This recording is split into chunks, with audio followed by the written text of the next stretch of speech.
and the shit show that is the owners versus the union, this lost season. Now, I'm very much fuck the owners.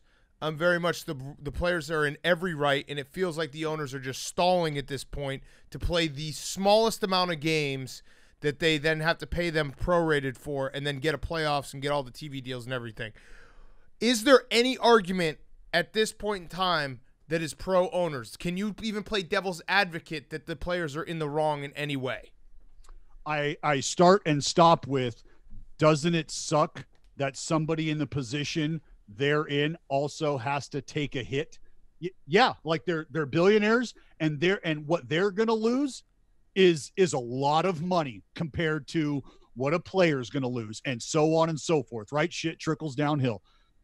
But that's about where it stops. And I just always ask anybody, like, if there was you or your boss positioned to take this hit, who's going to survive? Who's in a better spot to take this hit? Right. You or your boss? You or your boss? That's what this is about, is the boss being in a better spot to take this hit right now. And I've said this from the very beginning. It all starts and stops with a simple exercise that is executed every year in Major League Baseball. It's called arbitration. Yeah. Owners don't want to pay the player what he thinks he's worth. The player wants more than what the ownership thinks they're worth.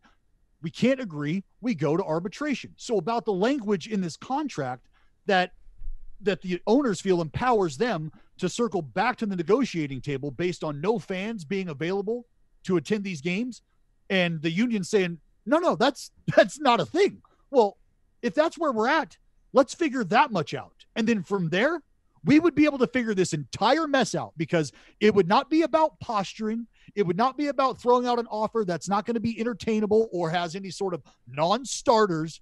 This is going to tell you, yes, owners, you can circle back and renegotiate, or no, owners, you signed on the dotted line 100% prorated. So that is what you owe.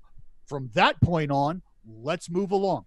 Well, boys, that hasn't happened. So Right. That's why we're having this back and forth, and it's just a fucking pissing contest, and it's horrible. The game is cannibalizing itself right now. I feel like the owners are just trying to put as many public offers out there as possible, just so that they can have the optics of, oh, the players immediately rejected another one. But the reality is they're not making any concessions, really. They're just in fact, it's more to their advantage to play fewer games as this drags on, because they have to pay their employees, not just the players, but they have to pay, the people that work in the stadium, security, all that stuff. That's less money out of their pocket. So the more they keep this dragged on, making offers that are untenable from the player's point of view, and getting out in the press and having fucking Ken Rosenthal and Jeff Passan, whatever his name is, say like, oh, the players just rejected another offer, that puts more pressure on the players. But if you look at it from a big picture perspective, that's not really fair, because they're not making any concessions. I mean, come on, man. Is it my job as an employee as well to help you, the employer, be able to pay other employees? What the fuck? Right. You're telling me a situation like this is the risk goes on the owner, because they bought the team. The team is a fucking cash cow. They're making millions and millions and millions and millions of dollars with virtually no downside. This is a speed bump in the road for them. And think about the players. We have a finite time. We have a minute window of opportunity of earning power, comparatively speaking, to the billionaires who have quite literally a lifetime. Until these fuckers kick rocks, they will be able to churn that money maker.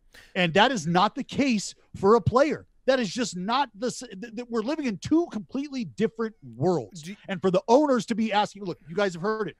We are privatizing gains and socializing losses. That is what the ownership stance is all about. Is no, hey, players, AKA employees of mine, I'm going to take a hit, and I've got to pay other employees. So can you guys, as employees, help me out, pay these other employees? What the are you? Right, you're higher than I. It's the privatizing gains and socializing losses is the part that I think most people understand, but there's still some people I see who don't fully get it. That the owners will never.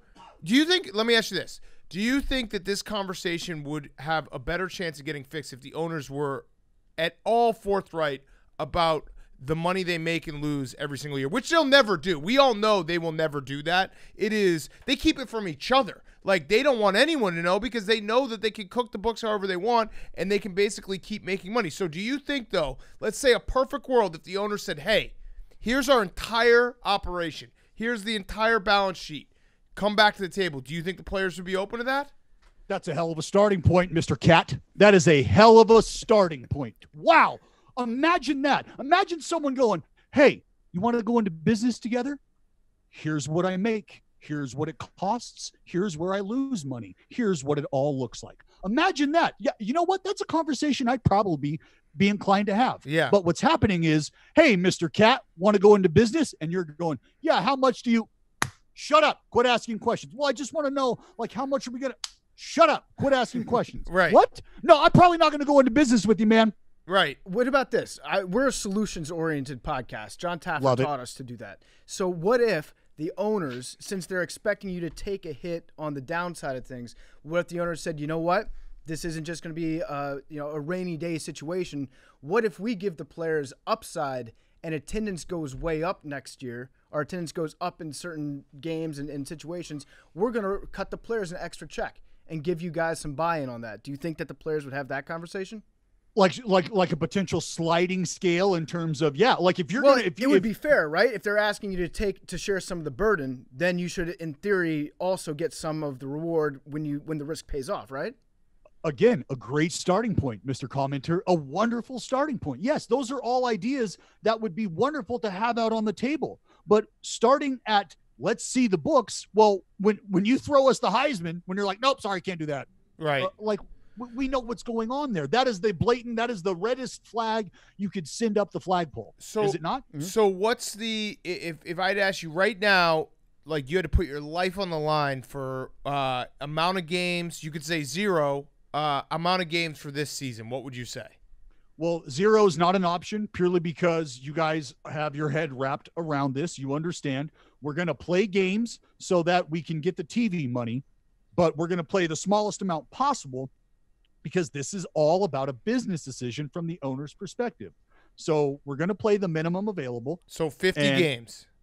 And that's going to be, yes. And it's going to be because they won't have to pay the players as much, but they'll be able to rake in as much as possible. So, and if 50 games, what do you imagine happens with starting rotations? Do you think that as a former starting pitcher, do you think there will be, with that shortened stretch, teams being like, hey, we can survive this with four guys, 4 arms, and let's just throw our best guy out there as many times as possible because we know that we gotta make hay in these 50 games? So now let's have some fun because we're already coming to terms with it's a 50-game season. We're Yep. talking about essentially spring training dictating a world champion at the end of this, right? Mm-hmm. So hopefully all these boys have been protecting their chickens, feeding their chickens. And if they have, well, then it's going to be an absolute sprint. And you are going to see, like, hitters, sorry about your 2020 stats. That's unfortunate. Right. Because they are going to suffer mightily because the pitchers are always the ones who have the timing advantage in the first part of the season. So starters, yes, like guys like Scherzer, right? The horses, even guys like Strauss. I mean, there's names that can go on, and the DeGroms. These guys are going to be, they're going to let them eat. They're going to let them eat. But the other guys, it's going to be sort of like that playoff push where I don't want to say the first sign of trouble, but Right. because there's going to be a group of guys that we're going to be able to go to here, you understand how this is going to go. Yeah. It's going to be sort of an all hands on deck approach. And like the bleeding, it's going to be tourniquet central, Band-Aid after Band-Aid after Band-Aid. Like the minute we can switch up arms and match up, that's what's going to happen. It's going to be, in a weird way, I would say the baseball is a sport that managing has slowly waned in terms of its importance. And I'm not saying that they're not important, but like a lot of these teams, I mean, like the Yankees have a game plan and they're basically following it, and Aaron Boone just kind of pulling the strings. This will be interesting because this will probably be the hardest season for a manager and the most that managing will come into play game to game because, like you said, first sign of trouble, we got to win this game. It's not going to be like a Sunday in the middle of July where you're like, hey, let's get the fuck out of Cincinnati. We can lose this game and recoup tomorrow. teams are going to be going for it all the time.